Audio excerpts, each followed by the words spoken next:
Hi, Mo Egger with Terry Nelson. We're here at the Kimpton Seafire Resort. The UC Bearcats are playing in the Cayman Islands Classic starting tonight with a game against Buffalo at 7:30. Terry, the Bearcats are going to play 3 games in 3 days.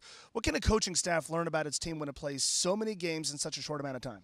When you play 3 games in 3 days, it's a testament to your practice habits. And one thing that Coach Cronin has been preaching about is we go hard every day. Yesterday, they had a 90-minute block that they can practice. They went hard the entire 90 minutes. He doesn't believe in resting. He believes that you rest when you get a chance to go home and go back to the beach and all this other stuff. And guys went out, had a great time. I mean, they were doing yoga, yet they came back and they practiced, and they looked very good in practice.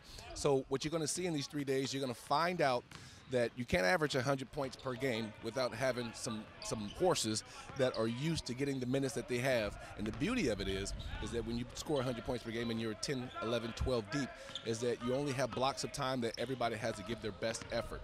And so that's what you'll see these next 3 days. I think the thing that might be most encouraging for Bearcats fans is we watched practice last night. Jacob Evans was a full go.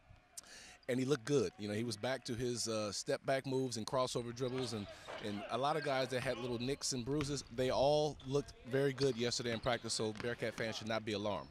All right, you talked about some of the activities the Bearcats have been participating in, and it was all business once they hit the hardwood, but it was kind of cool to get them to see them get a chance to get out and have some fun here. This has been awesome. I mean, to see all these guys out here, and some guys claim that they are expert swimmers. You know, Trevor Moore says that he was a lifeguard. After I seen him splashing water around when he was, I said, maybe it's a kiddie pool lifeguard, but he was not a lifeguard. But I mean, they were sitting doing yoga in the morning. These guys were out there living it up, and a lot of guys who would never get in the water, but the fact that you can see the ground gave them a little bit of solace because they wanted to know what was in the water, and some of them thought they saw fish and they ran out of water, but, you know, they had a good time. Had a good time, and now business. The Bearcats taking on Buffalo tonight at 7:30. Cincinnati will play tomorrow against either Richmond or UAB, and then down the road, the Bearcats might get a chance to play a Big Ten team in Iowa. All these teams are here, and they use this Cincinnati game as a barometer. So they want to get past that first game. Obviously, you want to win your first game, but if they can get to play Cincinnati, it legitimizes their schedule. It gives them an early chance to play some of the best competition in the country, a team that's very deep. And then, obviously, if Cincinnati continues to advance and you get a chance to play a team like Iowa, it's another quality opponent. It's a Big Ten team. The conference will help in the ratings as far as when it comes to getting seeding at the end of the year. So this is a year for all you fans that thought that the schedule was not good enough in the past.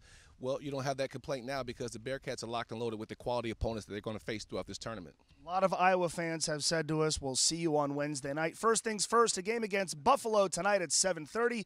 Complete coverage on GoBearcats.com. For Terry Nelson, I'm Mo Egger.